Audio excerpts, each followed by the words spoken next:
Televisa Leaks. Aristegui Noticias expone la hasta hoy oculta fábrica de mentiras, manipulación y guerra sucia que opera Televisa.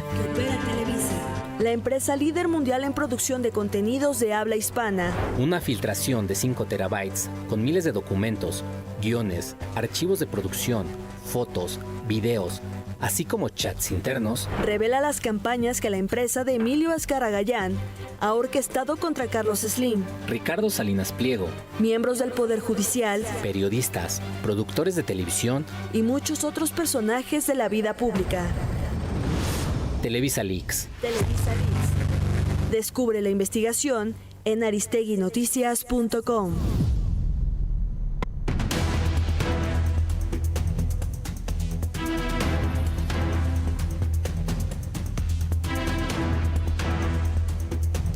Bienvenidas y bienvenidos.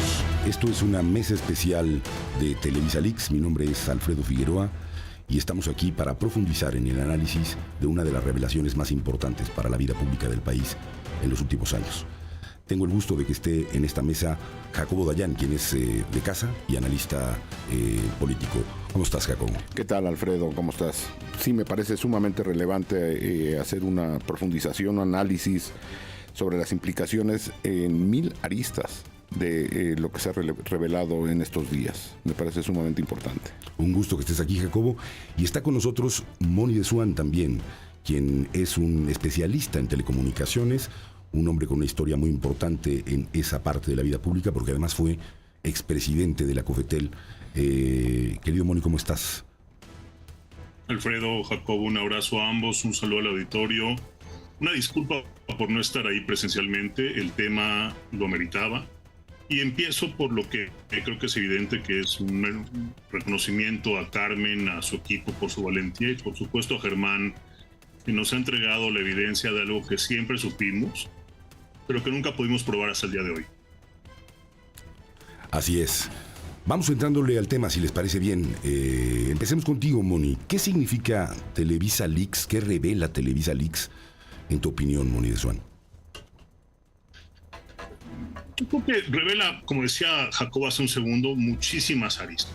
Es un tema que toca a la vida pública nacional en muchos aspectos. Creo que lo primero que hay que decir es que es un caso que se entiende más o se entiende mejor por el silencio de los que callan que por las voces de los que hablamos. En estos días hemos atestiguado silencios que eran predecibles, silencios que de alguna manera han resultado bochornosos, dolorosos, y otros que de alguna manera ya intuíamos que iban a ocurrir.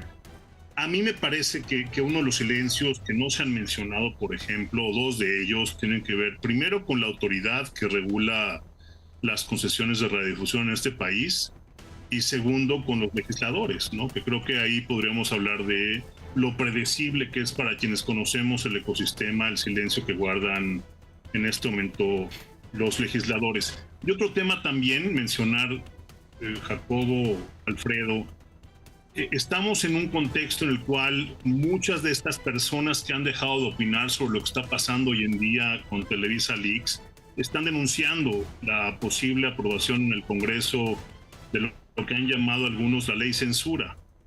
Yo me pregunto si es necesario aprobar esa ley censura cuando vemos en el ecosistema, en la vida pública, una cantidad de autocensura bochornosa y reprobable. Yo lo dejaría ahí por ahora. Jacobo, ¿cómo encaras esta revelación? Una revelación que contiene nada menos que 5 terabytes de algo que algunos sabíamos, alguien sabe en México cómo funciona, pero de lo que hoy hay evidencia incontestable, me parece, en muchos sentidos, que ha presentado Aristegui Noticias. Sí, a mí me gustaría entrar más adelante a los silencios de los que habla Moni, pero a mí me gustaría echarnos un par de pasos atrás. Primero decir que esto es el periodismo. Es decir, cuando uno habla de la defensa del periodismo libre, plural, independiente, este es un perfecto ejemplo. Me parece que el resto es propaganda o simulación. Un perfecto ejemplo del periodismo. Y también decir que ante lo que estamos es un mal de nuestro tiempo. No con esto digo que antes no ocurrieran este tipo de campañas, pero se utilizaban otros medios, otras formas, el pasquín desde la impresión de periódicos o los medios electrónicos posteriormente, pero ahora en el mundo digital vemos esto. Y esto no es nuevo. Repito, desde la irrupción de las redes sociales y el Internet, estamos viendo una erosión de la vida pública de manera acelerada con la utilización de estos medios, y podemos tener en mente algunos muy claros, como por ejemplo el Brexit, cómo fue orquestado el Brexit a partir de redes sociales, la propia elección de Donald Trump y lo que se ha llamado la posverdad. Es decir, desde las redes sociales llegar a un momento donde ya lo que vemos, lo que escuchamos, lo que nos enteramos, muchas veces no sabemos qué es cierto y qué no es cierto, y se puede manipular de una manera muy, muy perversa por el alcance de millones y millones de personas este tipo de herramientas con información falsa. Es decir, estamos ante un mal de nuestro tiempo, pero me parece que esta revelación tiene una arista adicional. Esto no viene de un actor político, un actor social, sino de un actor de las propias telecomunicaciones. Es decir, Televisa lo que vende, en teoría, tiene una concesión que es un bien público, que tendría que tener como objetivo un trabajo a la sociedad de información y entretenimiento, pero información sobre todo.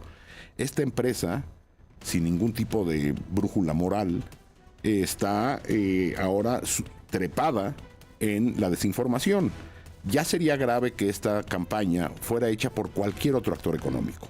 Es decir, pensemos en cualquier otra gran empresa del país, o incluso, como se sabe, también ocurre desde el poder. Hay que ver estas granjas de bots y que existen y que operan a favor de actores desde el poder, actores sociales importantes, actores económicos, pero en el caso de Televisa me parece sumamente grave, porque es una empresa que en teoría vende información y tiene un desprecio absoluto por la información, o más bien tiene un uso faccioso de la información.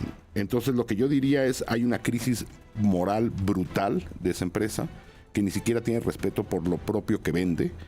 Y el caso más dramático seguramente es el grabar un video falso para destruir la vida de un joven entre risas.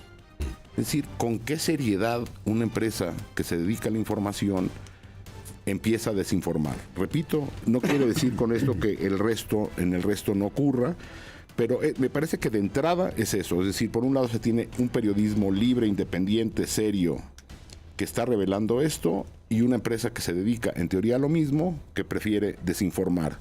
Y más adelante sí me gustaría entrar a, la connotación de a lo mejor rápidamente, ya que estoy tocando Televisa.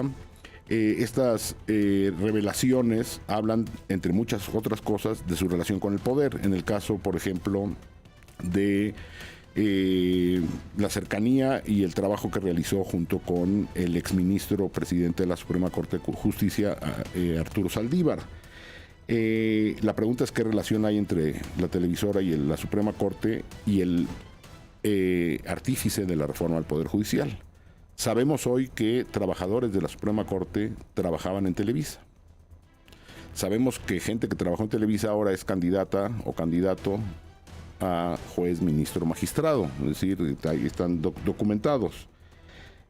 ¿Qué tuvo que ver Televisa en el fortalecimiento de Arturo Saldívar, en la nueva reforma al Poder Judicial, en los silencios que hay? Y ahí sí creo que valdría la pena entrar a los silencios institucionales y sociales más adelante, Alfredo.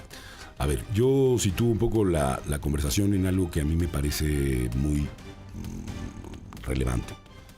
El caso Televisa es un caso que toca y trastoca la historia política de México, no recientemente.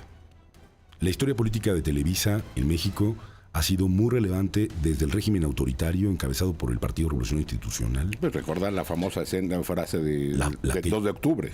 De acuerdo, y del soldado del poder que representaba el entonces fundador Azcárraga de Televisa. La historia de Televisa entonces tiene una singularidad, me parece, histórica, en el caso mexicano, con autonomía de hablar de lo que significa hoy para las redes.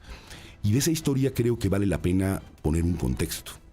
Esto que vemos hoy, a mí me parece, ya dirá Moni cómo lo interpreta en ese sentido, pero es parte de un engranaje, Jacobo, de un engranaje más complejo que solamente hacer campañas de difusión en campañas negras, como se ha dicho en el espacio público ahora. Se trata de una campaña negra, hombre, no solamente es eso.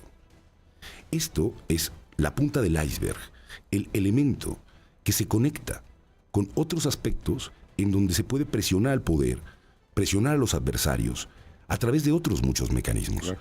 Cuando tú tienes una relación con la Suprema Corte de Justicia de la Nación, inventando la fortaleza pública y la personalidad de un ministro, premiándolo y aplaudiéndolo públicamente, o de un político, o de un presidente, como ocurrió con el caso de Peña Nieto, y muchos más que podríamos ir narrando, gobernadores, etcétera. Lo que te doy es una fortaleza política desde la parte pública. Y pido como contraparte que mis intereses en el poder legislativo, mis intereses de negocios, mis intereses de mantenimiento de privilegios en el país, continúen merced a este intercambio. Lo que estamos viendo aquí es uno de los ángulos de ese intercambio en donde aparecen, bueno, entre otros el ministro de la Suprema Corte, pero también legisladores y legisladoras, y también aparecen adversarios, y también van a aparecer columnistas, y también van a aparecer miembros de la propia empresa, que pueden ser amenazados, ¿no? Y tú te planteabas algo, y yo aquí le paso la bola a Moni de Swan. Tú te preguntas algo, decía, una empresa que vende información, ¿es real que todavía Televisa o Azteca se dedican a eso? ¿Ese es en realidad su trabajo, su papel, o son una conexión de un montón de intereses empresariales en donde se usa la televisión para fines completamente distintos, digamos, a los que puede ser el ejercicio de informar a las personas y de informar a la sociedad? Te paso la bola, Moni. Yo no sé si estoy del todo de acuerdo con lo que acabas de decir, Alfredo, en el sentido de que más bien lo que tendríamos que preguntarnos es qué ha callado Televisa o qué calla TV Azteca cuando conviene, porque ambos también han hecho trabajos periodísticos de repente que sirven a la vida pública. Yo creo que es evidente, fuera por supuesto el contexto del que estamos hablando, pero lo importante también aquí es con qué se ha topado ese ejercicio periodístico, del cual no nos hemos enterado porque así conviene a ellos y así conviene al poder público, ¿no? Al poder político.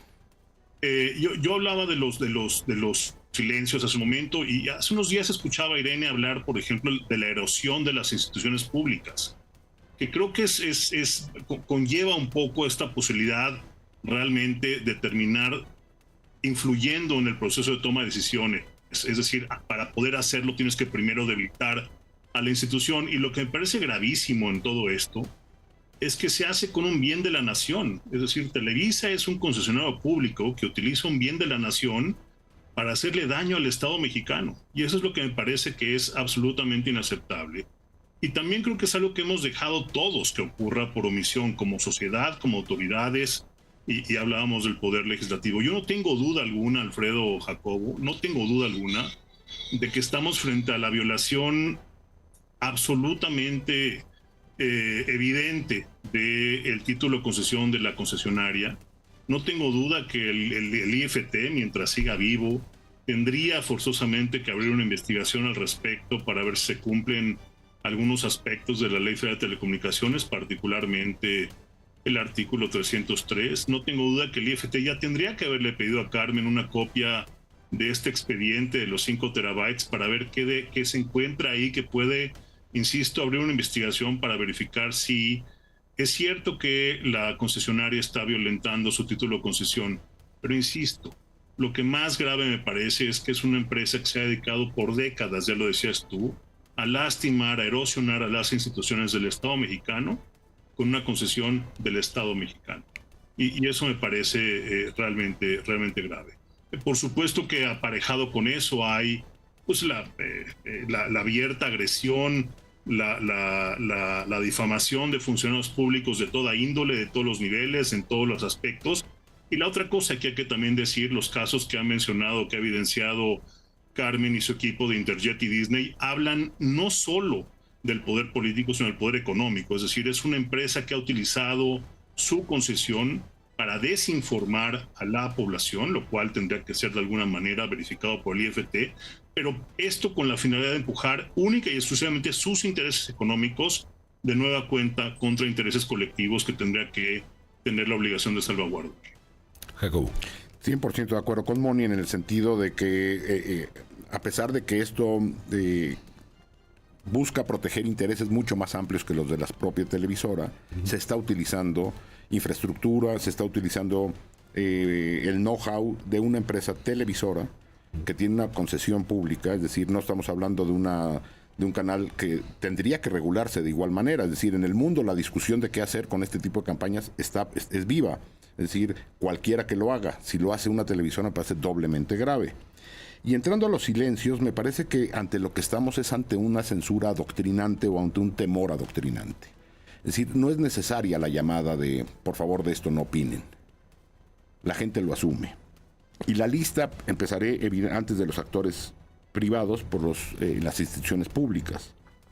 Ya decía Moni, ¿dónde está el IFETEL? Ahora que va a desaparecer, pues la pregunta es si está dispuesto a hacer su epitafio digno o no. ¿Dónde está la Suprema Corte de Justicia? Pues en casos evidentes de donde trabajadores de la Corte trabajaban en Televisa y donde desde estas filtraciones nos enteramos del apoyo y el respaldo que se le dio al presidente de la Suprema Corte para lograr llegar a la presidencia y después el manejo ya incluso hasta de sus redes. ¿Dónde está la Suprema Corte? ¿Desaparecerá esta Corte en unos meses? ¿Está dispuesta la Corte, las y los ministros que quedan ahí de manera digna, los que de manera digna continúen ahí, a tener un final digno? ¿O también dejarán pasar esta, como dejaron pasar, por ejemplo, darnos una discusión seria sobre la reforma al propio Poder Judicial? ¿Dónde está la Presidencia de la República? Que está empujando que estamos a la mitad de un proceso de una reforma al Poder Judicial donde uno de los elementos centrales o el elemento central, la figura central de esa reforma, incluso miembro de uno de los comités evaluadores, tiene este historial o nos enteramos de esta situación. La Presidencia de la República, que suele opinar de todo, ha decidido no opinar de esto.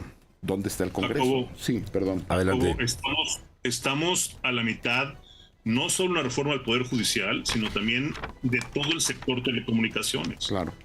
O sea, este tema tendría que ser discutido en el marco de ambas reformas y no se está discutiendo en el marco de ninguna de ellas. Así es. Entonces, de ahí el Congreso. Bueno, pero a ver, espérense. Esto se detuvo, la reforma. La reforma judicial está ya ejecutándose. Sí. ¿No? Tenemos elecciones próximamente. Pero hay una cosa que decir. Sí se detuvo y no se va a aprobar fast track toda la reforma en materia de telecomunicaciones del país y de radiodifusión. Entonces, va a haber una jornada en las próximas semanas en donde este tema y cómo se va a atajar, el de Televisa Leak, lo que aquí se revela, tendría que ser parte de la discusión pública de la aprobación de esa norma, ¿no? Sí. O sea, lo que quiero decir es que ahí hay todavía una oportunidad al menos de que se ponga sobre la mesa ese elemento. Ahí me lleva a decir dónde están las voces del Congreso que tendrían que estar hablando de esto. Tampoco las vemos. La Fiscalía General de la República, bueno, sabemos para qué está. Digo, esta semana vimos el despropósito de la negación de la realidad misma con el caso del Rancho Izaguirre. El resto de la clase política, los partidos políticos no tienen nada que opinar. No nada más el oficialismo, que sabemos que quiere callar, pero incluso la oposición ha decidido mantenerse en silencio. Incluso creo yo que esto tiene implicaciones, no estoy diciendo con esto que tenga que reaccionar las autoridades norteamericanas, pero Televisa es una empresa con intereses en los Estados Unidos. Me parece que en Estados Unidos tendrían también que echarle un ojo a esta revisión. Y por último me gustaría dedicarle en esta parte de los silencios institucionales al partido Morena, que hizo historial político durante décadas criticando a la televisora. Sí. Y ahora quiere seguir haciendo carrera política con el apoyo de la televisora, manteniendo el silencio.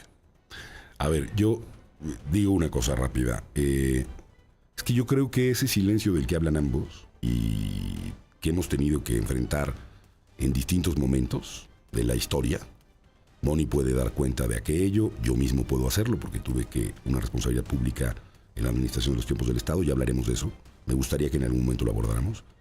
Son producto de dos cosas, y por eso yo lo he planteado aquí, Moni. Pues es el tema de la red de complicidades que existe dentro del poder público con esta empresa. Es decir, ¿por qué hay silencios? Pues hay silencios por una sencilla razón. Hay temor o complicidad. Correcto.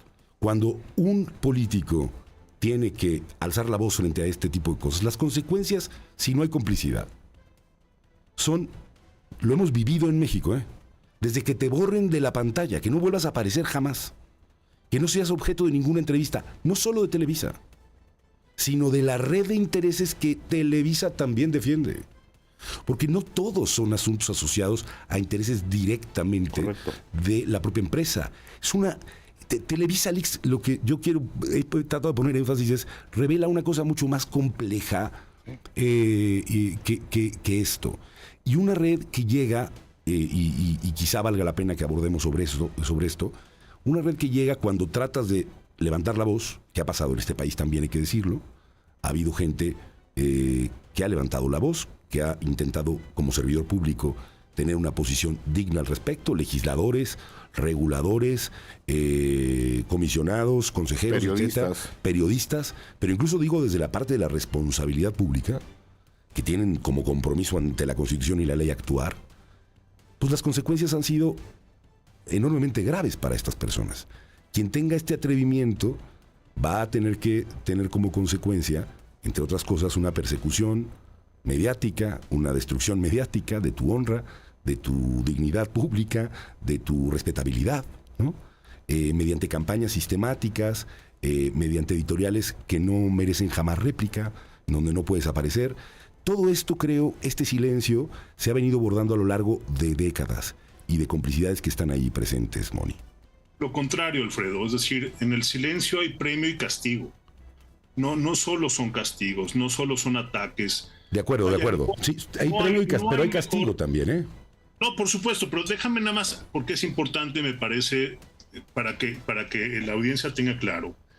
Es decir, estos silencios explican por qué alguien quiere un premio o quiere la ausencia de un castigo, no quiere ser castigado. Y no hay mejor plataforma para ser gobernador de una entidad del país, no la hay, que ser presidente de una comisión legislativa de comunicaciones o de radiodifusión. Es la mejor plataforma, lo mejor que le puede pasar a un político mexicano es presidir esas dos comisiones, porque sabe que si defiende la agenda de la televisora, su posibilidad de gobernar un estado aumenta de manera tangencial. A eso me refiero con los premios, y son tan graves como los castigos. No, completamente de acuerdo. Es decir, evidentemente estamos hablando de un término de relación que es ilegítima, y déjame decirlo así, Moni, ilegal. E inmoral. A ver. O sea, de eso está, es inmoral, de acuerdo, Jacobo. Perdón, Moni, di. Es decir, evidentemente podría haber la violación del título de concesión por utilizarlo de manera distinta para lo que fue solicitada y para lo que fue otorgada. Pero además puede haber, se le pueden imputar delitos, evidentemente, utilizando un bien del Estado. Entonces, no solo es la separación de lo que tendría que ser una concesión, sino también, como decía Jacobo, dónde está la fiscalía, dónde está el IFT en este sentido, ¿no? Y en cuanto a los castigos, bueno, creo que son evidentes, y la propia la propia evidencia que ha presentado Germán y que ha difundido el equipo de Carmen y Carmen misma, pues dan evidencia de todo esto. Y yo creo que también tenemos un alto para detenernos en algo que es fundamental. El costo humano para las personas que han pasado por estas campañas. Yo no tenía el gusto de conocer al magistrado Camero, tampoco al exfuncionario de Televisa, tampoco al niño, pero me solidarizo con ellos enormemente, porque sé lo que se siente ser perseguido por una empresa de esta naturaleza. Y si el médico canadiense Gabor Mate tiene razón en lo que ha postulado respecto al cáncer, pues son responsables incluso indirectos, por lo menos, del fallecimiento de estas dos personas que fueron foco de estas campañas, ¿no? Creo que estamos obligados también, como dije, a hacer un alto y reconocer el enorme costo personal que ha tenido para estas dos personas y para el niño, el menor de edad, ¿no? Yo creo que estamos frente, o sea, la pregunta en este momento a la sociedad mexicana es, en su conjunto, es de qué lado quieren pararse, de qué lado quieren de alguna manera posicionarse o acomodarse. Y de esa respuesta, no creo exagerar, y creo que me van a acompañar en esto, de esa respuesta depende en buena medida parte del futuro de este país. No creo exagerar en ello. Jacobo. Sí, de acuerdo con Moni, pero o sea, entiendo yo esta explicación que haces y este detalle que haces en cuanto al servicio público. Es decir, no nada más es un problema de corrupción del servicio público, es un problema ético de fondo. Es decir, gente que está dispuesta a callar por evitar el premio, el castigo o recibir un premio, tiene un costo ético lo que está haciendo. Más allá, es inmoral lo que están haciendo. Más allá del beneficio inmediato que puedes tener o a largo plazo. Pero también en el sector privado ocurre esto, es decir, desde instituciones y oficios fuera del servicio público, centralmente en este caso el periodismo.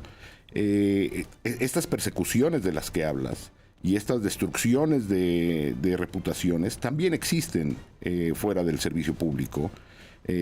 La lista es interminable de periodistas que han tenido que dejar de trabajar, la misma Carmen, por denunciar y evidenciar corrupción, actos de corrupción o actos de violencia por parte de autoridades. Entonces ahí también hay que también entonces en este sentido respaldar el periodismo libre.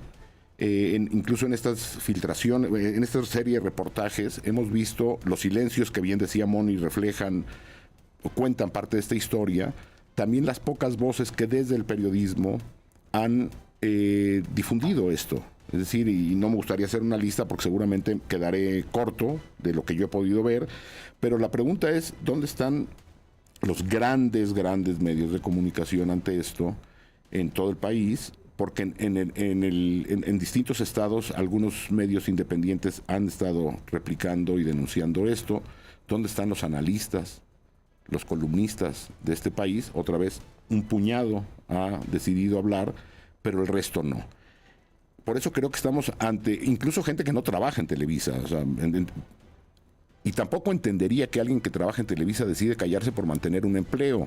No quiero exagerar, pero ahí está la famosísima frase de Winston Churchill, que adaptada a esto podría de ser dicha como aquel que está dispuesto a mantener un empleo perdiendo su dignidad, pierde primero la dignidad y eventualmente perderá el empleo.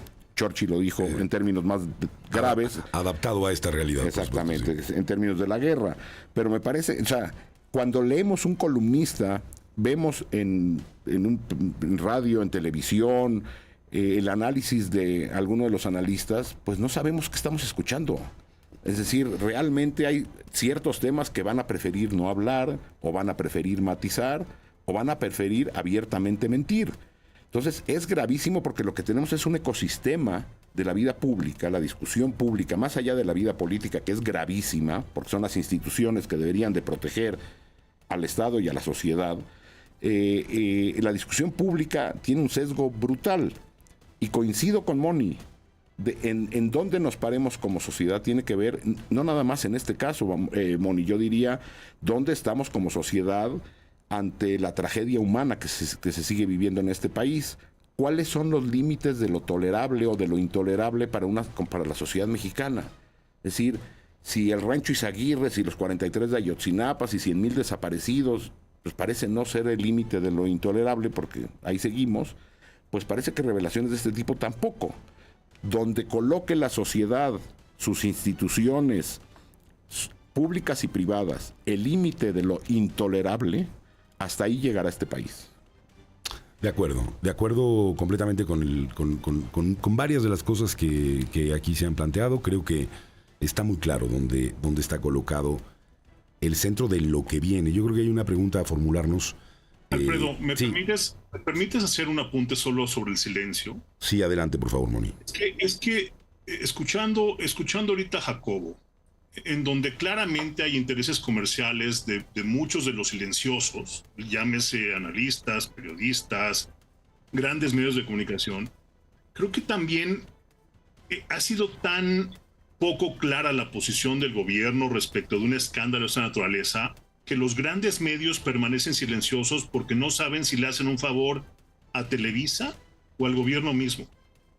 Es decir, no saben si, pero guardan silencio, evidentemente. Deciden guardar silencio, pero no todos tienen esta relación silenciosa con Televisa, sino en muchos casos, dada la falta de transparencia, la falta de acción, la falta de posicionamiento por parte del gobierno respecto de este escándalo, guardan silencio en deferencia al gobierno mismo. Y es ahí donde me parece que también se empieza a tejer esta complejidad de la que tú hablabas previamente, Alfredo. Vamos a hacer un corte, si les parece bien. Respiramos y regresamos en unos minutos. Televisa Leaks. Aristegui Noticias expone la hasta hoy oculta fábrica de mentiras, manipulación y guerra sucia que opera Televisa. La empresa líder mundial en producción de contenidos de habla hispana. Una filtración de 5 terabytes con miles de documentos, guiones, archivos de producción, fotos, videos, así como chats internos, Revela las campañas que la empresa de Emilio Azcarra ha orquestado contra Carlos Slim, Ricardo Salinas Pliego, miembros del Poder Judicial periodistas, productores de televisión, y muchos otros personajes de la vida pública. Televisa Leaks. Descubre la investigación en aristeguinoticias.com. Buzón de voz. Hola Aristegui, mi nombre es Itzel Jiménez, soy poblana, pero ahorita estoy viviendo en Inglaterra y te escribo desde la ciudad de Brighton. Pues creo que todos como sociedad tenemos que asumir una postura súper activa en tratar de difundir todo el tema de Televisa Leaks fuera de tu noticiero. Creo que tenemos el gran reto de sacar de Twitter, de YouTube, de todas las redes sociales esta información y ponerla en las calles, ¿no? Yo pienso en mi abuela que tiene 94 años o en mis papás que pues solamente ponen las noticias en las mañanas, encienden la televisión y ponen Televisa. Creo que ese es justamente el reto, o sea, que logremos que estas personas que nunca se van a meter a Twitter o que no utilizan YouTube se enteren de toda esta situación para que la indignación sea colectiva. Entonces, eso es lo que haría, invitaría al público en general en que seamos activos y que compartamos todo esto para que la mayoría de la población se entere. Una vez más, pues te agradezco muchísimo por todo lo que has hecho por este país. Escuchar tu noticiero me da esperanza. Un abrazo y gracias por tanto. Carmen, mesa de análisis, auditorio. Fernando Islas, Ciudad de México. Sí es sorprendente el estruendoso silencio que han guardado los afectados en este caso de Televisa Leaks. Sí es sorprendente, pero desafortunadamente creo que están dejando pasar una muy buena oportunidad. Podrían incluso hacer un frente común de manera legal, de manera correcta, para poder dar una sacudida monumental en este tipo de situaciones y de malos manejos de los medios de comunicación. Creo que sería necesario y le haría muy bien a este país una sacudida de esta magnitud para que también el nivel político, el nivel empresarial y todo lo que conlleva con este tipo de malos manejos y abuso de comunicación sufriera ya una sacudida definitiva y marcara una pauta en la justicia y en la correcta conducción de los medios de comunicación y de las partes políticas de este país. Saludos y excelente fin de semana. Tu opinión nos importa.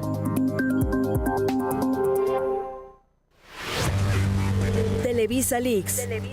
Aristegui Noticias expone la hasta hoy oculta fábrica de mentiras, manipulación y guerra sucia que opera Televisa. La empresa líder mundial en producción de contenidos de habla hispana. Una filtración de 5 terabytes con miles de documentos, guiones, archivos de producción, fotos, videos, así como chats internos, Revela las campañas que la empresa de Emilio Azcarra ha orquestado contra Carlos Slim, Ricardo Salinas Pliego, miembros del Poder Judicial periodistas, productores de televisión, y muchos otros personajes de la vida pública. Televisa Leaks. Descubre la investigación en aristeguinoticias.com.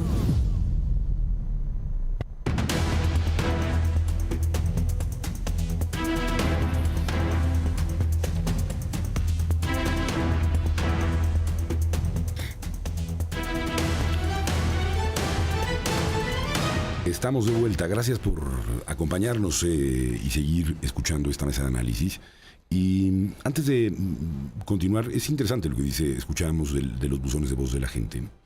cómo una noticia como esta, y quizá el cambio de tercio tenga que ir hacia allá, creo yo, también para gente representa una esperanza en función de lo que ustedes mismos planteaban, en torno a qué está pasando en México, qué pasa con la sociedad, y creo que en justicia hay que decir que la reacción que hemos vivido, no en los grandes medios de comunicación, pero sí en las redes sociales, sí con nuestras propias redes personales, ha sido, por lo menos en esta semana, lo que yo he podido vivir, es un extraordinario mensaje de aliento de parte de la sociedad, diciendo, también vale la pena y importa lo que este equipo de periodistas ha hecho, Carmen Aristegui y el equipo de Aristegui Noticias han hecho, para dar a conocer esto. Abre una puerta de esperanza para también decir, hay todavía periodismo, decía Jacobo al arranque, valiente, dispuesto a hacer este tipo de cosas. Y vale la pena, quizás se sabe menos, pero lo puedo decir yo con mucha tranquilidad, pues el esfuerzo que gentes como en el caso de Moni de Swan se hicieron a lo largo de su trayectoria en el servicio público y las consecuencias que tuvo que pagar por eso, ¿no? De las que ya hablamos. Persecuciones mediáticas, acusaciones, legisladores que metieron demandas de todo signo contra él, etcétera, por gente que también nos dio esperanza.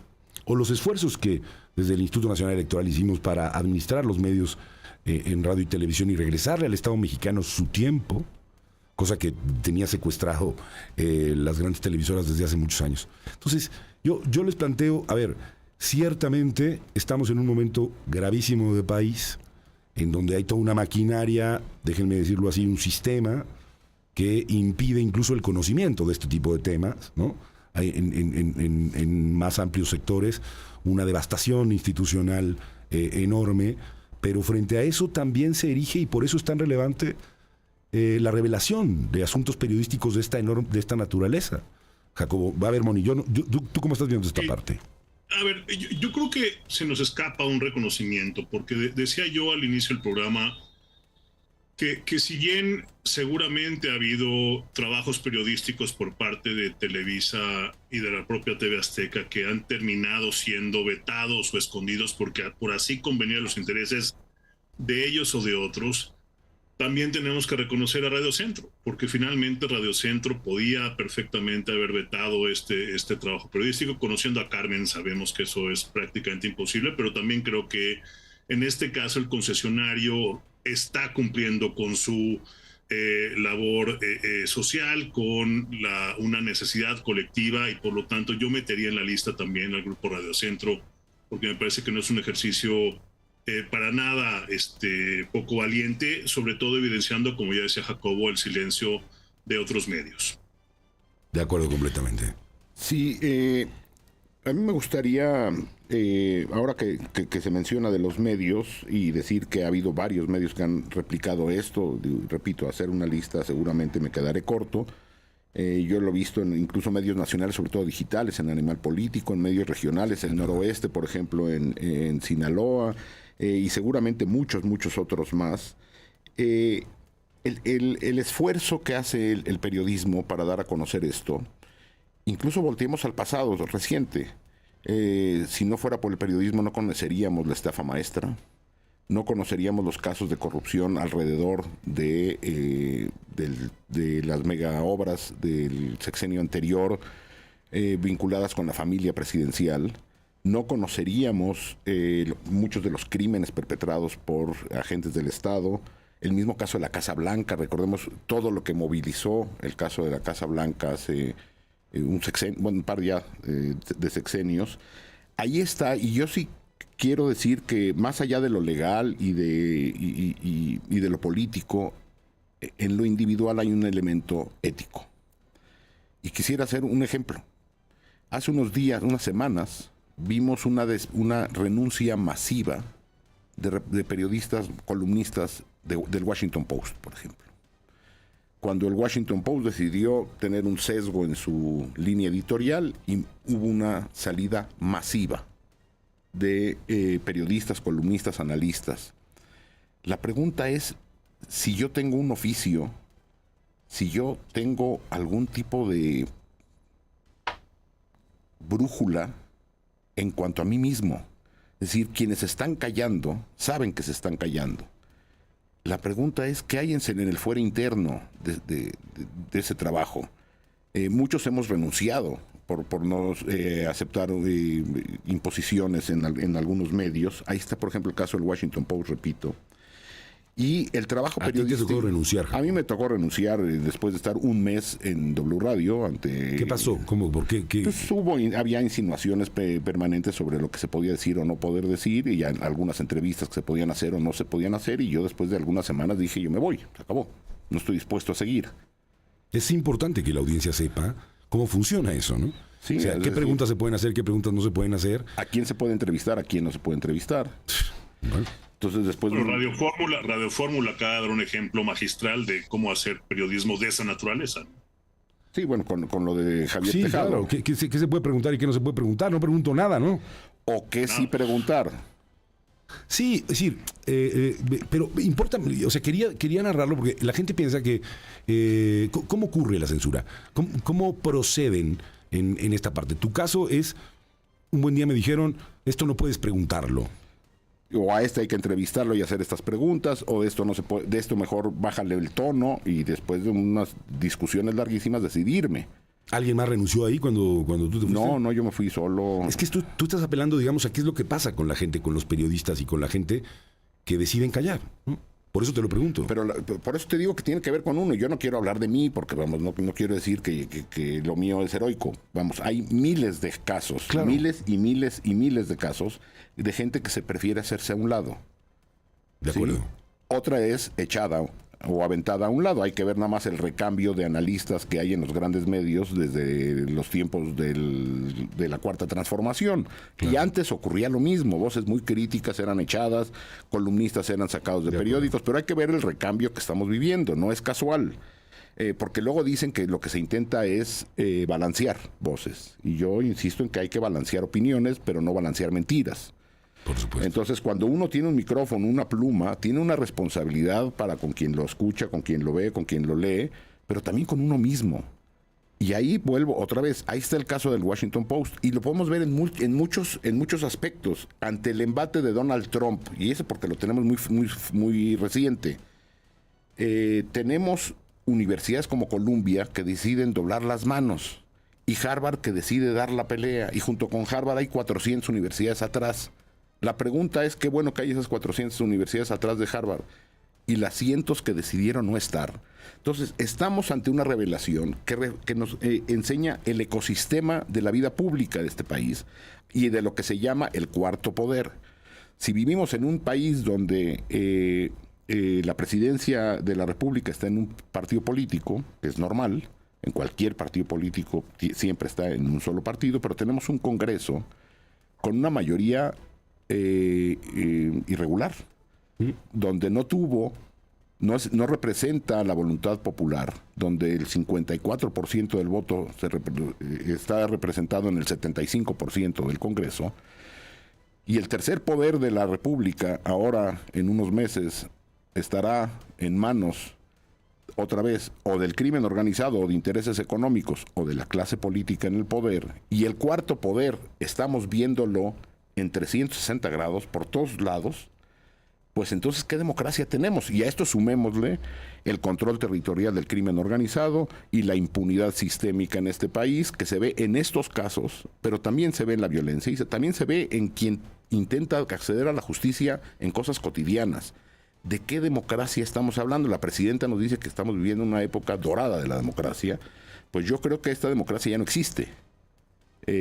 Donde la división de poderes no existe, donde el Estado de Derecho no existe, donde la libertad de expresión estamos viéndola, aunque en papel existe, en la realidad no lo es, por otro tipo de presiones. Y entonces, pues, ¿de qué democracia hablamos? Moni de Swan, ¿de qué democracia hablamos? Yo creo que tenemos, por lo menos decía Jacobo hace un momento, la Suprema Corte y el IFT tienen la oportunidad de alguna manera dignificar su final y tratar de dar un último empujón al sistema o al pobre sistema democrático mexicano, ¿no? Es decir, sí creo que estamos ante una de las últimas oportunidades, porque finalmente lo que estamos atestiguando es que el cuarto poder se ha convertido ahora en el segundo poder. Es decir, ante la unificación de los otros tres, me parece que este poder cobrará aún más importancia. Decías tú hace un momento, Alfredo, y creo que es importante, que ha habido una serie de reacciones por parte de la sociedad, de tuiteros. Me conmovió muchísimo escuchar a alguien desde Brighton decir que escuchar el noticiero le da esperanza, pero también la reacción de los implicados creo que habla mucho de la sacudida que ha dado Televisa Leaks a la propia empresa. El silencio de Televisa me parece que es muy sintomático. La reacción absolutamente iracunda y como balín de pinball del señor Tejado acudiendo a las oficinas de esta emisora sin ninguna cita, exigir una réplica que después se fue a presentar donde sabía que era un terreno fértil para hacerlo. Es decir, en la propia reacción de la empresa y de los implicados me parece que de alguna manera se constata la profundidad del trabajo periodístico del que hemos hablado, y creo que es ahí donde de ahí hay que asirnos de alguna manera para tratar de rescatar lo poco que queda de este sistema. Hay dos ángulos que están puestos aquí sobre la mesa sobre los que a mí me gustaría abordar. Primero, este último que pone Moni, que creo que merece sí un comentario, y es la pregunta de ¿qué van a hacer? No me refiero al señor Tejado, que finalmente, lo sabemos, estamos aquí, actúa o ha actuado por lo menos a lo largo del tiempo, reciben también instrucciones de quienes son los dueños de esa empresa. Hoy la pregunta es si esto para esas personas, para esos dueños, me refiero a Alfonso Angoitia, me refiero a Bernardo Gómez, me refiero a Emilio Azcárraga, aunque ahorita no se encuentra, digamos, en un proceso de funciones específicas, van a representar... Pero que está haciendo, que no esté en funciones porque está siendo investigado por otro posible delito. De acuerdo. Pero la pregunta, Moni, y que le hago a Jacobo y que me hago a mí mismo, es si llegó el momento de que en Televisa se replanteen el término de paradigma con el que han ido procediendo a lo largo del tiempo. Si lo que va a continuar es si es el momento de que esa empresa haga un alto en el camino y decida dejar, digamos, de favorecer este tipo de conductas y de redes y de prácticas que, más allá de cómo se escondan legalmente, ¿no?, de si están en un palomar o si están en una catacumba, o si es un asunto que conoce la clase política de este país, la clase periodística de este país, si ha llegado el momento de que tomen una determinación, y lo suelto al aire, para replantearse los términos en los que se han conducido a lo largo del tiempo. Yo esto lo pongo aquí de manifiesto. Si ese momento ha llegado o no ha llegado para esa empresa. En algún momento, esta empresa, cuando viene la época, digamos, de la alternancia, y ahí me voy yendo hacia el otro tema, sí decidieron tener niveles de apertura distintos a los que tuvieron, digamos, en la época en la que nosotros nos criamos, déjenme decirlo así, la época de Sabludovsky. Sí tuvieron una cierta apertura. ¿Qué significa una revelación de estos para su propia construcción, para una empresa de esta magnitud? No sé si tú querías comentar algo de esto, Moni.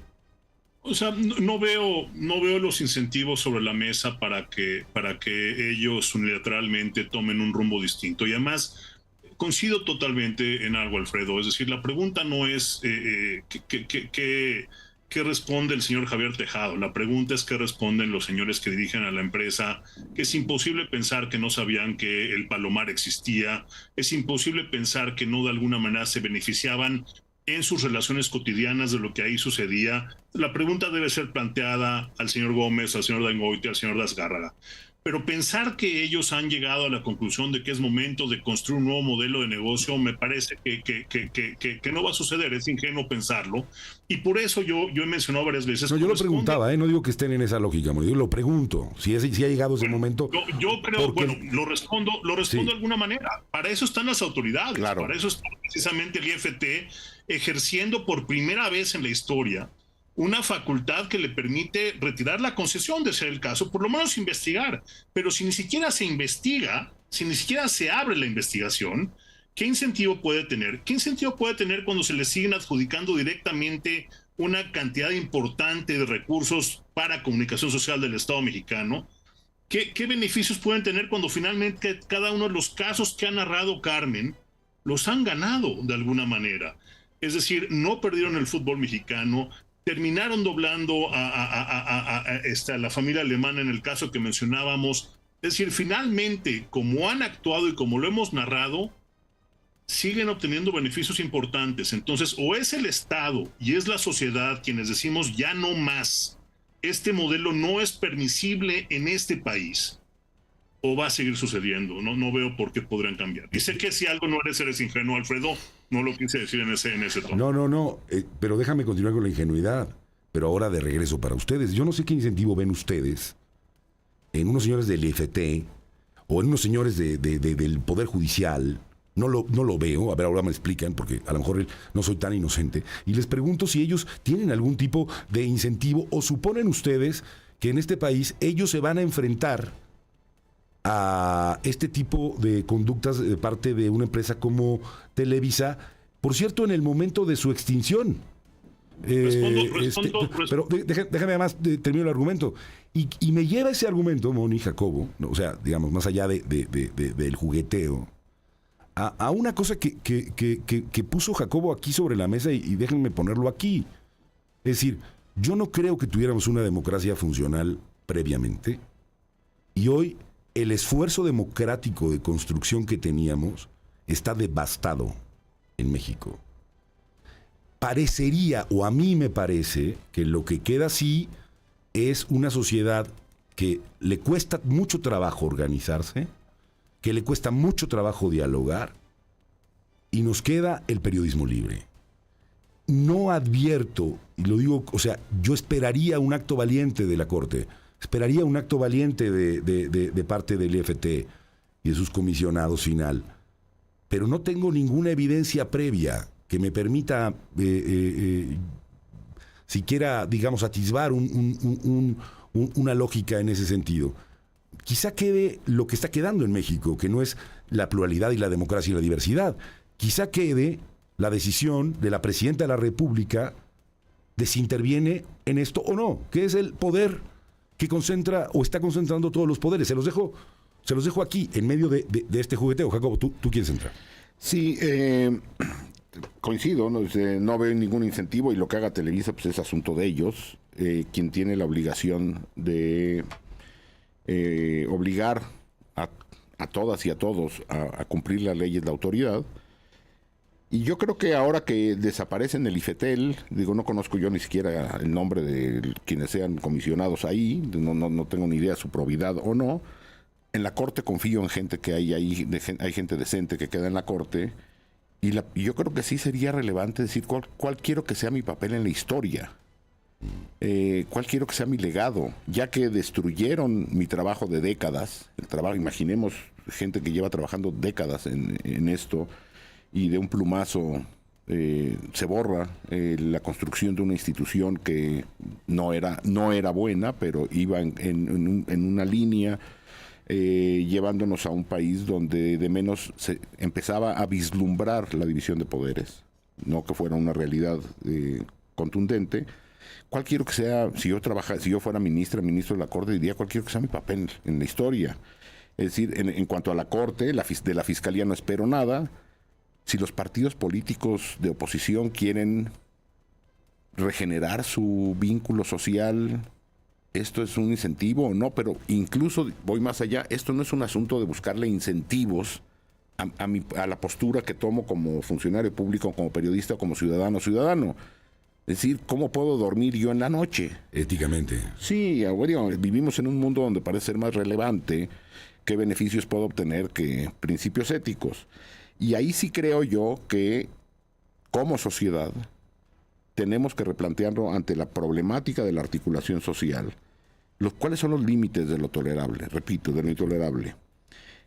tampoco ni los agredidos mismos han salido a hablar. Es decir, en estos reportajes, o sea, ¿dónde está la voz de gente que uno pensaba que era crítica? David Feitelson, toda esta gente que no se calla y ante ahora esto, trabaja en Televisa, David. Ahora trabaja con David y Sage y Sí, está toda la lista de personajes que hemos visto en estos reportajes. Carlos, al que se le preparaba, Carlos Dureda, al que se le preparaba una bonita despedida si decidía no salir, digamos, por las buenas de Televisa, ¿no? Sí, por ahí vi yo un posteo de su medio, de Latinos, diciendo Aristegui dijo esto, no un posicionamiento personal.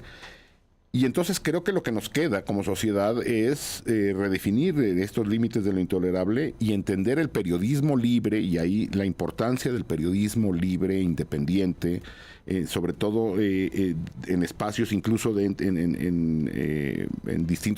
todo el país, vamos, en los medios independientes en los estados, los medios nacionales y digitales independientes. Ahí nos toca apoyar, suscribirnos, vamos, a este tipo de periodismo, porque si no, incluso eso desaparecerá. Y lo que tenemos que entender es que como sociedad estamos ante en un entorno político de desmoronamiento absoluto. Yo creo que está desmoronado ya desde hace tiempo, y aquí lo único que se le vino a dar es el último el pinchazo, como se dice ahí en el toreo, y la democracia mexicana está muerta.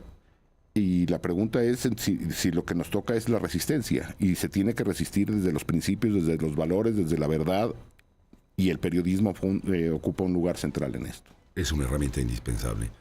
La democracia muerta, decía Cedillo o Monín. Déjame volver a lo que decíamos al principio. Cuando hablábamos y categorizábamos los silencios, hay uno que a mí me duele en lo particular, que es el de Mexicanos contra la Corrupción, ¿no? O sea, una institución que se ha caracterizado en anteriores ocasiones por evidenciar casos que ya mencionaba Jacobo, ha mantenido un silencio desde mi punto de vista bochornoso y vergonzoso. Jacobo entiende mejor a la Corte, yo entiendo mejor al Instituto, y lo que también quiero de alguna manera, para ser del todo justos, es que es una institución al que el propio Estado la ha maltratado durante 8 años, 9 años. Lo único que nos queda, como bien dice Jacobo, es el fuero interno de cada uno de los funcionarios, lo cual es injusto si me preguntan ustedes, que ese sea el único asidero que tenemos hoy en día cuando tenemos una institución del Estado que el Estado mismo, en lugar de protegerla, en lugar de empujarla y fortalecerla, la ha debilitado. Y hacia futuro, me parece, hablando de democracia, hablando de equilibrio de poderes, hablando de contrapesos, ¿qué es lo que pasaría si se aprueba la ley, y como se va a aprobar, en donde una sola instancia va a concentrar todas estas facultades y está estrechamente vinculada con la presidencia de la República? ¿Cómo se les ocurre a ustedes que se van a negociar este tipo de cosas? Es decir, el valor que tiene para el propio gobierno tener a Televisa en una situación como la que se encuentra hoy en día para obtener prebendas en la cobertura mediática que haga a favor de la presidencia. O sea, la prostitución que se genera con el esquema hacia donde vamos, sin duda alguna, me parece que sería mucho más grave. Yo no albergo ninguna esperanza en que el instituto reaccione ante esto, porque conozco el costo personal que va a tener para cada uno de ellos, de los comisionados, reaccionar, salvo que uno de ellos, como dice Jacobo, no pueda dormir en la noche. Lo dudo muchísimo, pero el futuro me preocupa aún más, porque en el futuro, insisto, quien va a dirimir si existe o no existe una violación al título de concesión, trabaja en Los Pinos. Perdón, ya no en Los Pinos, en Palacio. En Palacio Nacional. A ver, vamos cerrando, si quieres, si les parece bien, este encuentro. Yo voy cerrando de alguna manera con las siguientes ideas que me gustaría colocarles y dejarlas a ustedes aquí. Yo sí advierto que al final del día vamos a ver qué es lo que pasa con esa ley de telecomunicaciones. Vamos a ver qué es lo que ocurre. Ahí se dirimen en esa reforma un montón de intereses económicos en este país y un montón de intereses políticos que confluyen en la legislación de telecomunicaciones en México. ¿Qué pasó durante años? Luchamos durante años y conseguimos finalmente en el 2013 tener un órgano autónomo que hoy está destruido y va a ser desaparecido. Y regresamos al viejo modelo de concentración de facultades, antes en la Secretaría de Comunicaciones y Transportes, hoy puesto en lo que va a ser una agencia del Estado mexicano. Así viene un proyecto que termina con la autonomía, la independencia, el valor técnico, la virtud, digamos, de entrar a los temas por sus méritos, y puede aparecer la contaminación de la que habla Moni. ¿Cuál va a ser la relación entre el poder, se pregunta Moni, y la presidencia de la República y el partido en el oficialismo, digamos, en términos generales? Pues me parece que nos lo ha venido mostrando a lo largo del tiempo este oficialismo, desde el obradorismo y en el presente, Moni. La relación ha sido una relación de intereses comunes y de subordinación y de negocios con el actual gobierno. Eso es lo que hemos tenido a lo largo del tiempo. Y si no recordar a dónde se fue a celebrar López Obrador y con quién se fue a celebrar López Obrador el triunfo del 2018, y luego la cadena de cosas que han ocurrido a lo largo del tiempo con relación a este tema. Yo advierto ahí que es el momento, digamos, de que desde el periodismo se construye una exigencia pública y social al actual gobierno, a la actual presidenta de México, para que, yo creo que es el único lugar, o de los poquísimos lugares, desde donde se puede impulsar un mecanismo de cambio, de detención de este tipo de prácticas, para que replantee los términos de relación que ha habido con esta empresa y se decida hacer algún tipo de investigación, porque ya les diré que si llego yo al Ministerio Público, llego yo a cualquier lugar, eso no va a tener ninguna repercusión, ya lo sabemos, ¿no? Pero si la presidenta de la República decide que por lo menos se indague, se investigue, se detengan este conjunto de prácticas, pues será un triunfo de esa esperanza de la que habla la gente cuando oye noticias como las que hemos oído hoy, Jacob.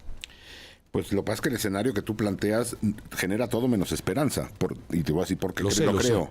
Lo es sé. decir, cuando todo en un caso como estos, o cualquier otra decisión relevante de este país, depende de una persona, ya no estamos hablando de democracia, ¿eh?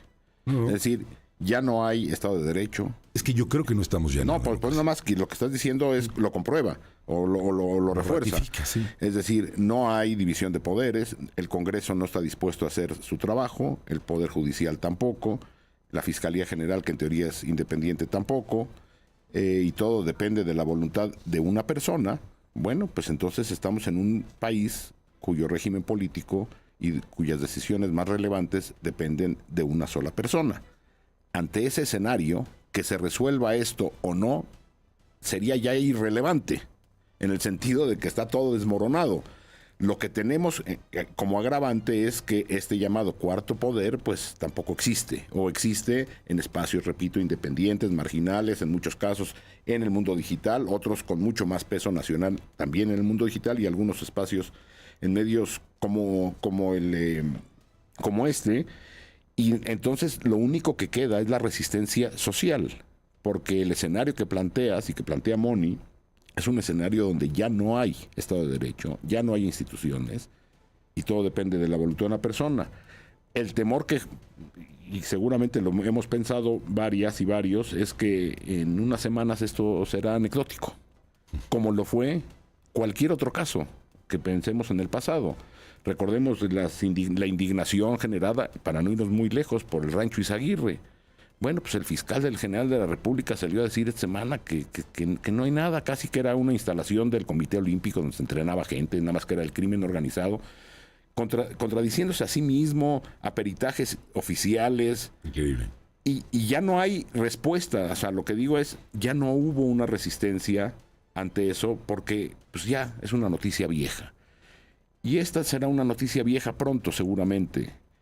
Y ahí entonces creo que la responsabilidad está de nosotros. ¿Hasta dónde estamos dispuestos como sociedad a seguir viendo un deterioro? Vamos cerrando, Moni, con un mensaje final. ¿Hasta dónde estamos dispuestos, Moni? No lo sé, pero coincido con Jacobo que la pregunta ya no es a Televisa, la pregunta ya no es al IFT ni a la presidencia, es a nosotros mismos como sociedad.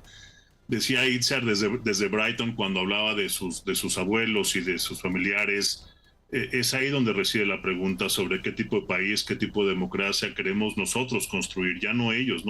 Ellos nos queda claro que no quieren construir lo que se necesita para seguir avanzando en un régimen democrático. Hablabas hace un momento, Alfredo, de esta, digamos, simbiosis que existe entre Televisa y el gobierno, entre las televisoras y el gobierno, pero no era menor que las facultades no residieran en el gobierno. Finalmente, claro, Televisa y TV Azteca tenían que mantener un ojo hacia el regulador, que era autónomo, que no dependía de los vaivenes electorales ni de los intereses electorales. Ya sé que estoy siendo un poco ingenuo en mi propio fraseo, pero que finalmente tenías ahí la posibilidad de que algo distinto ocurriera. Ya no existe esa posibilidad a partir de la aprobación de la reforma constitucional y de la ley secundaria que se nos viene. Por cierto, en los conversatorios no hay un espacio para dialogar el tema de Televisa Leaks. No existe, salvo que alguien quiera salirse del programa. Como están fraseados los conversatorios, por lo menos en el Senado, ni siquiera se habla del tema. Hay una revisión absolutamente esquemática del tipo de concesiones que hay. Me refiero a la mesa que corresponde a radiodifusión. Fuera de eso no hay, digamos, una construcción un poquito más teórica y conceptual de lo que significan los medios para la democracia, su papel para digamos, social. No existe esa discusión como están planteados los conversatorios hoy en día. Se refiere básicamente al tipo de concesión que define la ley como tal. Entonces no va a ocurrir en ese ámbito esa discusión que hubiéramos querido que sucediera, y por lo tanto coincido con Jacobo.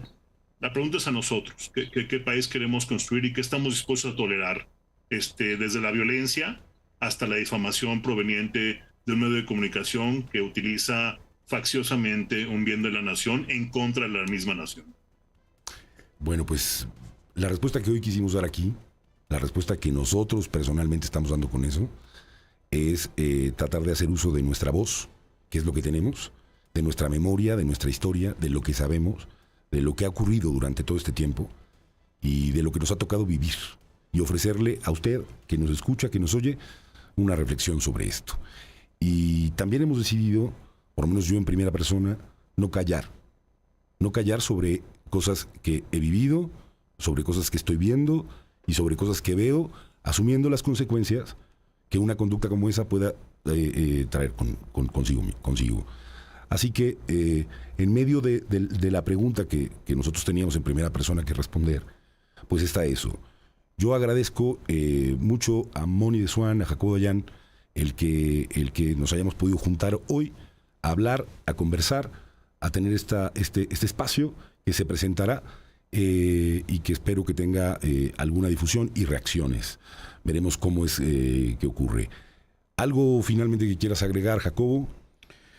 No, simplemente, agradecer el espacio, agradecer a Carmen, ¿no?, que abrió la posibilidad de este espacio, y hacer una reflexión sobre, vivimos tiempos complejos en México y en el mundo, y en buena medida el espacio público, la discusión pública está determinando hacia dónde se están dirigiendo sociedades y países. Con la irrupción de estos populismos, de la posverdad, donde la verdad ya, abiertamente la clase política, los grandes líderes mundiales mienten abiertamente, y la defensa de los elementos más primigenios de la vida pública son, creo que, los que hay que defender. La verdad, desde un punto de vista ético, la verdad y el valor de la palabra. Gracias, Jacobo. Moni, ¿algo que quieras agregar finalmente? Algo muy sencillo, Alfredo. Un abrazo solidario a Germán. Se le vienen tiempos complicados y en esas preguntas que tenemos que hacernos como sociedad, tenemos que preguntarnos qué tan dispuestos estamos a defender un acto como el de Germán, sin dejar de reconocer que durante 8 años él se equivocó y su respuesta a esta pregunta moral no fue la correcta, hoy lo es. Y creo que merece todo nuestro apoyo. Entonces, un abrazo solidario a él, un abrazo solidario a todas aquellas víctimas que, precisamente por no callar, por no guardar silencio, pagaron un costo importante: a la familia Camero, a la familia Ciorana, en fin, al hijo del magistrado, mi solidaridad y mi cariño. Bueno, pues hasta aquí hemos llegado el día de hoy, agradeciendo efectivamente a Aristegui Noticias, al equipo que se ha quedado aquí con nosotros. Un abrazo muy fuerte a todas ellas y a todos ellos. Gracias a Radio Centro por haber permitido justo que se lea todo esto en todo este tiempo. Gracias, Jacobo. Gracias, Moni. Gracias a ti y a Jacobo. Un abrazo a los dos. Volveremos alguna vez. Un fuerte abrazo. Televisa Leaks. Aristegui Noticias expone la hasta hoy oculta fábrica de mentiras, manipulación y guerra sucia que opera Televisa. La empresa líder mundial en producción de contenidos de habla hispana. Una filtración de 5 terabytes con miles de documentos, guiones, archivos de producción, fotos, videos, así como chats internos, Revela las campañas que la empresa de Emilio Azcárraga Gallán ha orquestado contra Carlos Slim, Ricardo Salinas Pliego, miembros del Poder Judicial periodistas, productores de televisión, y muchos otros personajes de la vida pública. Televisa Leaks. Descubre la investigación en aristeguinoticias.com.